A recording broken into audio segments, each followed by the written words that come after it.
नमस्कार। स्वतंत्रता दिवस की सभी को बहुत सारी शुभकामनाएं, आप सभी को। चलिए, आज हम लोग एक ऐसे टॉपिक को देखते हैं जो बहुत ही इंटरेस्टिंग है और कई बार अनछुआ रह जाता है। देखो, किसी भी चीज़ को देखने का नज़रिया कई प्रकार का हो सकता है। कोई एक पर्टिकुलर इंसिडेंस आपके नज़र में आता है और वही इंसिडेंस यदि किसी और के पास में नज़र में आए या कोई और व्यक्ति के पास में आए तो सबका उसको एनालिसिस करने का नज़रिया अलग अलग होता है। और आज उसी से संबंधित एक टॉपिक है जो बहुत इंटरेस्टिंग है कि क्या चांदी की शक्ति इतनी बढ़ गई थी कि उसने भारत को गुलाम बना दिया। जी हाँ, ये अपने आप में बहुत बड़ी बात है। हम गुलाम किसके बने? अंग्रेजों के। और भारत की गुलामी की कहानी की शुरुआत जो थी वो पलासी के युद्ध से शुरू होती है। आपको पता होगा, द बैटल ऑफ पलासी। वहाँ से जो गुलामी की कहानी शुरू हुई, अंतगतवा पूरे भारत को गुलाम बनाया गया। बंगाल से शुरू हुई और पूरा भारत आगे चलकर गुलाम बना। तो प्रश्न है कि चांदी, है ना, कि चांदी की भूख क्या ब्रिटेन जैसे देश में इतना बढ़ गई थी कि उसने भारत को गुलाम बना दिया। आप कहेंगे कि सर ये बहुत अलग है। बिल्कुल अलग है। मैंने कहा ना कि हर चीज को देखने का एक नजरिया होता है। ये आपको एक नए नजरिए के तौर पर हम दिखाने का प्रयास कर रहे हैं। जरा इसको समझिए। देखो, 1950 के आसपास ब्रिटेन एक बहुत बड़ी व्यापारिक शक्ति बनता जा रहा था और उसे जरूरत थी भारत की, क्योंकि भारत पर उसका व्यापार पकड़ बना रहे ये बहुत आवश्यक था। भारत से कपड़े मिलते थे, भारत से मसाले मिलते थे, भारत से रेशम मिलता था और इस व्यापार पर अंग्रेज अपनी हुकूमत को बनाए रखना चाहते थे। इस व्यापार पर मैं कह रहा हूं, भारत को गुलाम करने की बात अभी नहीं हुई है, अभी पलासी नहीं हुआ। लेकिन एक बहुत बड़ी सच्चाई थी, वह यह थी कि इसकी भारी कीमत ब्रिटेन को चुकानी पड़ रही थी। ईस्ट इंडिया कंपनी जो ब्रिटेन की ओर से भारत में व्यापार कर रहा था, वह भारत से जो सामान ले जाता था उसके बदले में उसे चांदी देने पड़ते थे। कीमती धातुओं को बुलियन कहा जाता है। सोने और चांदी को उस जमाने में बुलियन की कैटेगरी में रखा जाता था। आज तो आप सोच सकते हैं इस बात को कि व्यापार, हमें लगता है कि ब्रिटेन भारत के साथ व्यापार कर रहा था तो बहुत फायदा हो रहा था। सच्चाई यह है कि ब्रिटेन बहुत दबाव में था, वहां की सरकार बहुत दबाव में थी। हम मसाले भेजते थे, हम लोहे के उपकरण भेजते थे, हम उन्हें कपड़े भेजते थे और बदले में ब्रिटेन को चांदी यानी बहुमूल्य धातु और सोने के सिक्के देने पड़ते थे, क्योंकि ब्रिटिश वस्तुओं का हमारे यहां कोई डिमांड नहीं था, कोई मांग नहीं, तो वाजिब है।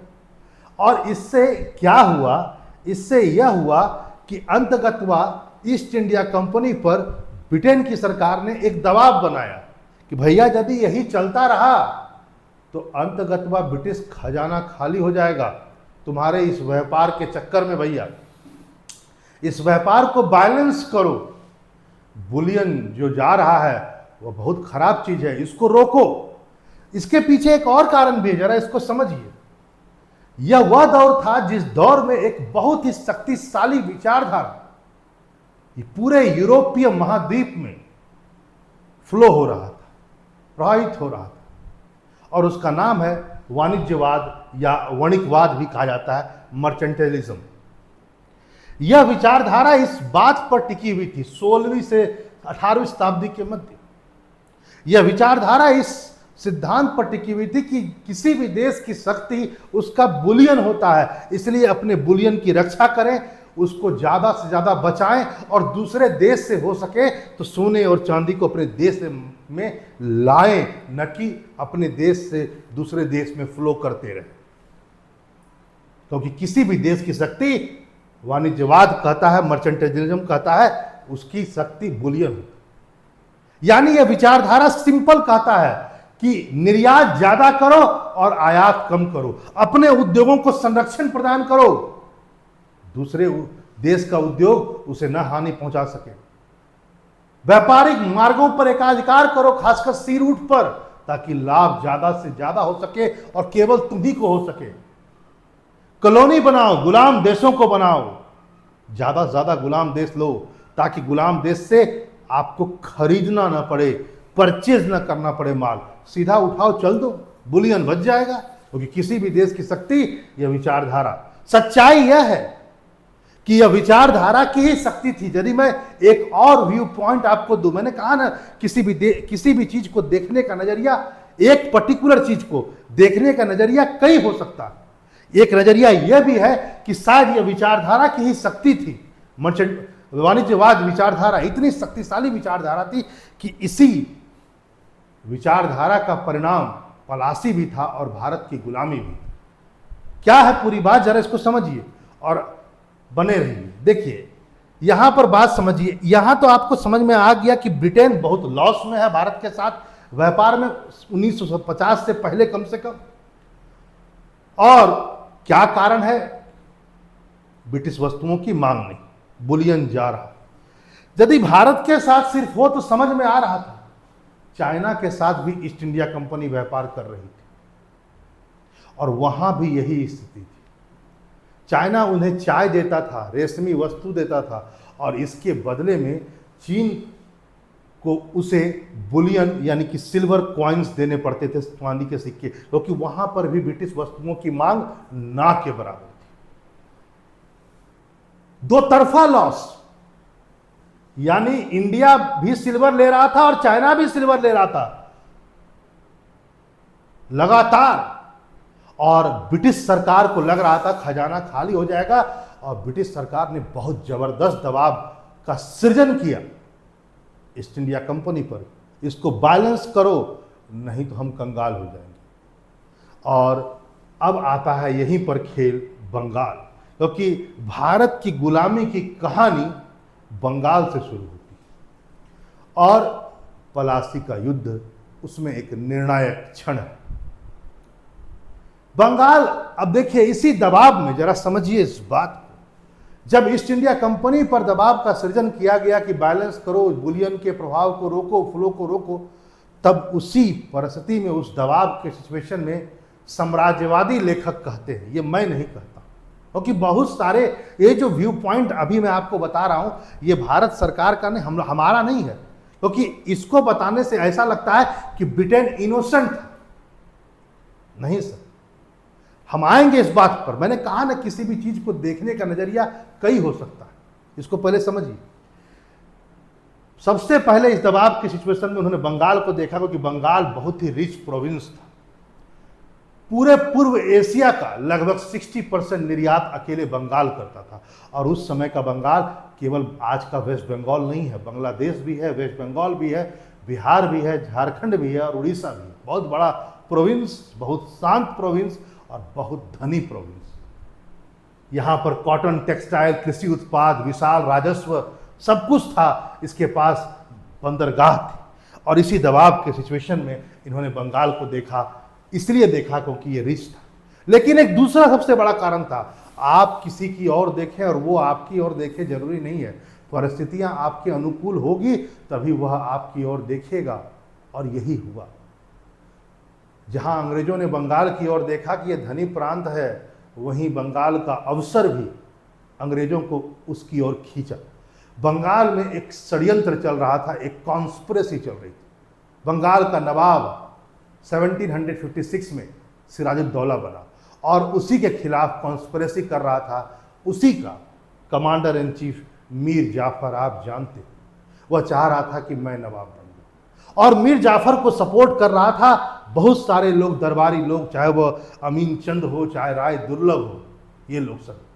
और इस जब बंगाल को, रिच प्रोविंस को ईस्ट इंडिया कंपनी ने देखा तो साथ साथ इस कॉन्स्पिरेसी को भी देखा, और इस कॉन्स्पिरेसी, इस षड्यंत्र के साथ ईस्ट इंडिया कंपनी भी जुड़ गई।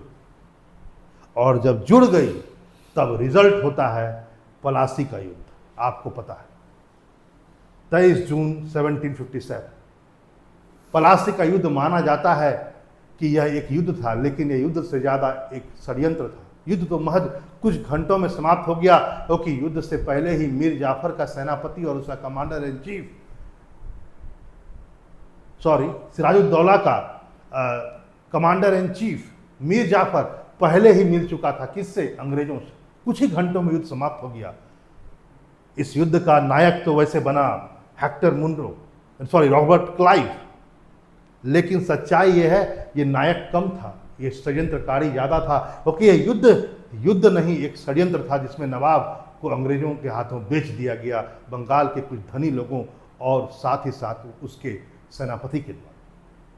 यहीं से कहानी पलटती।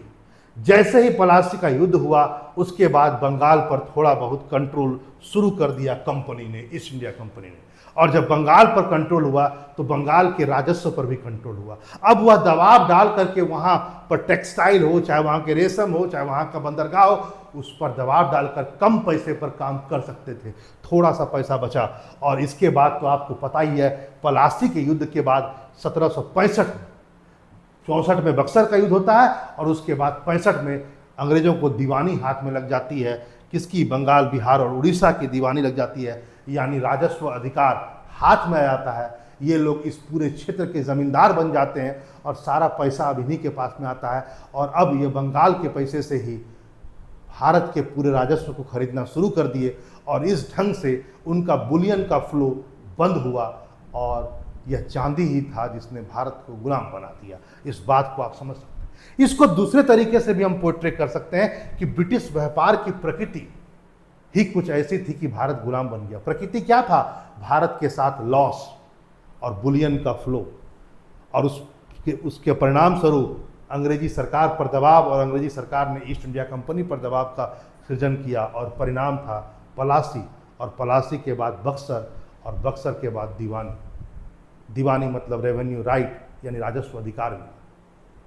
तो आप इस बात को समझें कि वह युद्ध जिसने भारतीय गुलामी की कहानी को शुरू किया, पलासी, उसका मूल मुद्दा क्या था आपको समझ में आया। लेकिन इस बात को भी समझिए, पलासी ने केवल जो बुलियन का फ्लो था, यानी चांदी का जो फ्लो था, केवल उसको भारत में ही नहीं रोका, चाइना में भी रोक दिया। आप कहेंगे कैसे? जरा समझिए। क्योंकि देखो, पलासी का युद्ध यदि आप देखेंगे तो उससे केवल भारत की समस्या हल हुई, आपको यही नजर आ रहा होगा। क्योंकि अब वह भारत के एक बहुत बड़े प्रांत पर अधिकार एक तरह से कर लिया, उसके राजस्व पर धीरे धीरे कंट्रोल किया, और भारत के व्यापार को बैलेंस कर लिया। लेकिन सच्चाई है कि चाइना के साथ भी बैलेंस किया गया पलासी के युद्ध के बाद। क्यों? क्योंकि जरा सुनिए, हुआ क्या? हुआ यह कि जैसे ही बंगाल पर अधिकार हुआ, सबसे पहला काम इन्होंने किया कि बिहार में अफीम की खेती शुरू की। इसको समझ, क्योंकि इन्हें एक वस्तु चाहिए था। किसे? अंग्रेजों को, जिसके बदले वह चीन से सामान ले सके। और इनके पास ऐसी कोई वस्तु नहीं थी जिसका चीन में कोई डिमांड था। ब्रिटेन ऐसा कोई वस्तु बनाता नहीं था।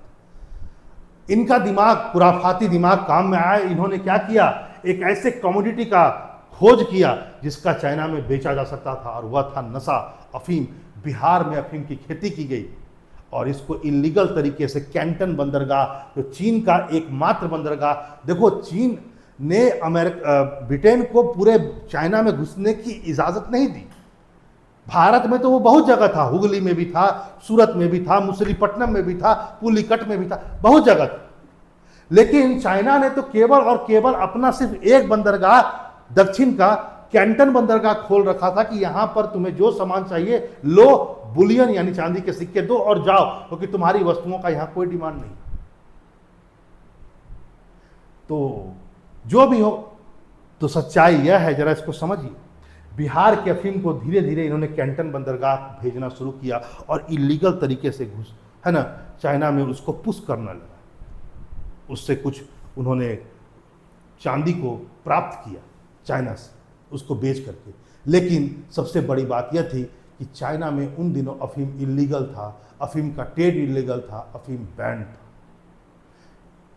कहानी तब शुरू होती है जब 1839 में एक चाइनीज ऑफिसर है, उनका नाम है लिन जैक्सू। उसने कैंटन बंदरगाह में भारी मात्रा में ओपम यानी कि अफीम को पकड़ा, जो ब्रिटेन के द्वारा लाया गया था, और यहाँ से इनकी तानातानी, क्योंकि खबर तो बहुत पहले से चाइना को मिल रही थी कि इलीगल तरीके से हो रहा, लेकिन जब भारी मात्रा में इस ऑफिसर ने पकड़ा तब चाइना और ईस्ट इंडिया कंपनी यानी ब्रिटेन के बीच तानातानी शुरू हो गई। और इसी का परिणाम था कि फर्स्ट ओपन वॉर यानी प्रथम अफीम युद्ध हुआ चीन और ईस्ट इंडिया कंपनी और ब्रिटेन के बीच में, जैसे आप कहेंगे 1839 से 1842। सच्चाई यह है कि इस युद्ध में चीन हारता है, और चीन जब हार जाता है तो उसके बाद नानकिंग की संधि होती है। और इस नानकिंग की संधि के बाद क्या हुआ कि अब केवल कैंटन बंदरगाह नहीं, 4 अन्य बंदरगाहों को खोल दिया गया ब्रिटिश व्यापार के लिए। मतलब ब्रिटेन अब चाइना के अंदर में, है ना, और अंदर जा करके इलीगल तरीके से अफीम भेज सकता था। लेकिन सच्चाई यह है, समस्या ब्रिटेन के लिए समाप्त नहीं हुई थी, चीन के अंदर एक ज्वाला और भी थी। और इसी का परिणाम यह हुआ कि चीन दूसरा अफीम युद्ध करता है 1856 में, और इस युद्ध में भी ईस्ट इंडिया कंपनी ने चीन को हरा दिया, पराजित कर दिया। और इसके बाद भी एक अपमानजनक ट्रीटी होती है, ट्रीटी ऑफ टेंजिन 1858 में। इस ट्रीटी होती है और इसके बाद बहुत सारे बंदरगाह खुल गए। ईस्ट इंडिया कंपनी चाइना के बहुत अंदर जा करके ओपम यानी कि अफीम को भेजना शुरू कर दिया। और इस संधि के माध्यम के बाद क्या हुआ, ईस्ट इंडिया कंपनी को युद्ध का क्षतिपूर्ति भी मिला, वैसे पहले वाले में भी मिला और इस वाले में भी मिला। यानी आप क्या देखे, आपने यह देखा कि बिहार के अफीम से उसने चाइना के व्यापार को भी एट लास्ट क्या कर दिया, बैलेंस्ड कर दिया, संतुलित कर दिया। यानी अब आप इस बात को पूरा कंक्लूड कर सकते हैं कि चांदी का दबाव और पलासी का युद्ध, और पलासी के युद्ध के बाद भारत का व्यापार भी बैलेंस, और आगे चल करके पलासी के युद्ध के बाद जो बिहार में अफीम की खेती की गई उसको भी चाइना भेज करके 2, है ना, एक तरह से मैं कहूँ अफीम युद्धों के बाद उसको भी बैलेंस कर दिया गया। तो सच्चाई यही है कि ब्रिटिश व्यापार की प्रकृति ही कुछ ऐसी थी कि अंतगत वह भारत गुलाम बन गया, एक तरीका। लेकिन हाँ, इस ढंग से यदि कोई क्वेश्चन आता है तो पोर्ट्रे मत कीजिएगा। एक साइड में आपको ये प्रूव करना पड़ेगा और दूसरे साइड में बहुत सारी बातें और भी लिखनी होगी। क्या लिखना होगा जरूर कमेंट बॉक्स में लिखिए कि क्या केवल ये नज़रिया सही है। यदि ये प्रश्न आता है कि ब्रिटिश व्यापार की प्रकृति ने भारत को गुलाम बना दिया, या चांदी की भूख ने ब्रिटिश सरकार को भारत को गुलाम बना दिया, या ये प्रश्न आ जाता है कि मैं कहूँ कि बढ़ता हुआ ईस्ट इंडिया कंपनी पर दबाव सरकार के द्वारा उसने भारत को गुलाम बना दिया, तो क्या ये सब केवल लिख देने से काम चल जाएगा या इसके सिवाय आपको और भी लिखना पड़ेगा? सच्चाई है इसके सिवाय और भी लिखना होगा, क्योंकि यदि आप ये लिख देते हैं तो इसमें ईस्ट इंडिया कंपनी एक इनोसेंट चरित्र के साथ सामने में आएगी जो कतई एक भारतीय को बर्दाश्त नहीं होगा। हमें बताना पड़ेगा उनकी नियति कैसी थी, उनका चरित्र कैसा था, वो एक साम्राज्यवादी देश था, ये बताना पड़ेगा। केवल एक व्यापार नहीं हो सकता है किसी देश को गुलाम बनाने का, या केवल चांदी की भूख नहीं हो सकती है, या कोई एक विचारधारा नहीं हो सकती है। आपका चरित्र साम्राज्यवादी था, आपका पूरा पॉलिसी साम्राज्यवादी थी, ये बताना भी पड़ेगा। जरूर लिखिए, है ना, और कमेंट कीजिए। चलिए फिर मिलते हैं ऐसे ही इन्फॉर्मेटिव वीडियो के साथ। नमस्कार।